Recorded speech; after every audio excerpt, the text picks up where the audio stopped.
Hi, and welcome to La Mesa RV, and welcome to the walkthrough for the 2020 Road Trek SS Agile.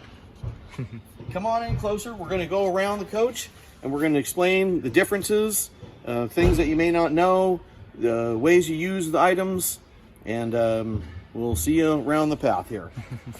Step on up here. We'll talk about the engine. You have turbo diesel. One of the things that's important about the turbo diesel is the use of the diesel exhaust fluid. The DEF is used as part of the emission system. There's a tank located here behind the bumper. This is where you fill it. The DEF fluid typically comes in about 2.5 gallon containers. This is enough to hold pretty much about 2 of those. That should get you for a couple thousand miles before you're going to need to refill it. Things that are here in the engine compartment as well.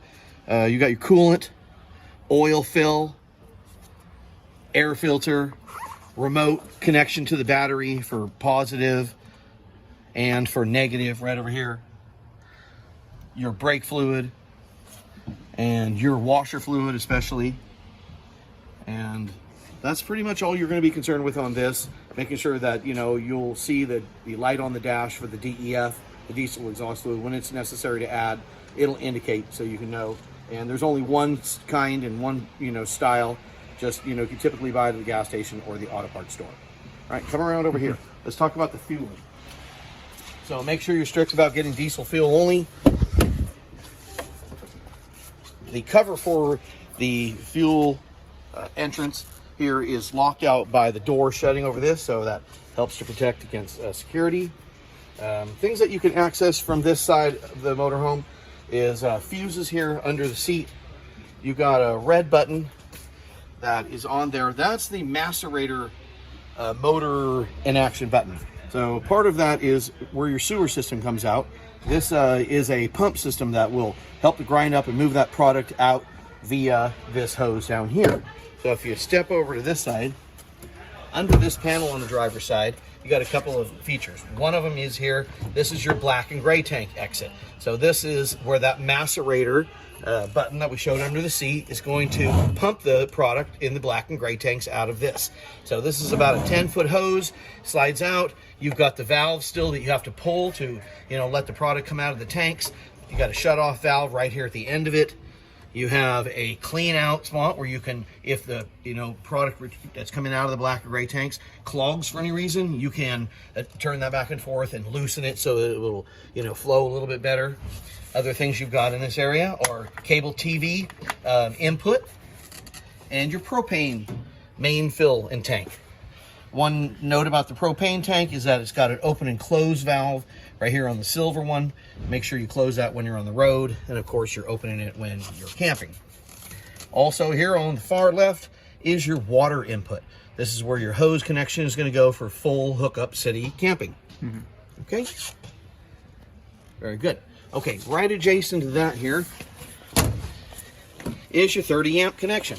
So your cord comes with the motorhome. You're going to run one plug in here and one plug to the wall. This is the output exit for the heater system. When that's on, you're going to have exhaust coming out of there from your propane system. This one right here is the outside shower. I do not have the keys to that right now, but that's a simple hot and cold connection for outside water. Here you've got your water heater. Not really much for the customer to see here. It does have an on and off switch. You're going to control it from the inside, and we'll look at that when we get in there. Around the back, your standard towing with a 7-pin connection. You got a 5,000 pound capacity. Behind the rear bed and seat area, you got a really nice screen room. This screen's got Velcro connection on the bottom and zippers on the side. You have storage available down here underneath your rear bed. Here's your 30 amp cable.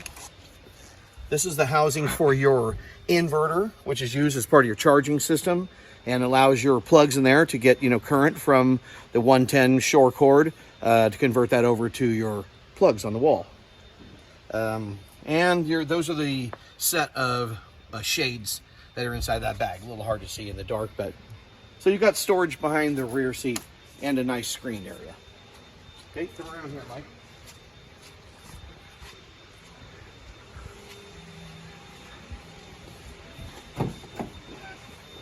Okay, notice that you have a full automatic door. Is all you do to get that door going is you're going to pull the handle. It's going to enact the automatic motor, pull the door back. You also have a motor opening and closing button on the inside, which you just push that and the door will actuate automatically as well. Automatic step comes out here at the bottom for ease of entering the coach. On the back side here, you have access to your water system. This is the underneath of the shower. There's the trap. Here's an outside, or I guess it's a 110 outlet that would be available to use outside, because you can run that cord through here if you wanted to have some outside power passing through the coach. You can use that, which is, just adjacent to the entrance area. One note about the passenger side is that you have here in the step well a jack and toolkit for tire replacement, and you also have your water fill for onboard holding water. They call that the gravity feed. Pretty much have to just put a hose into there and it's going to fill the onboard tank if you're not connected via a hose for full city hookup. Use that same hose running in there.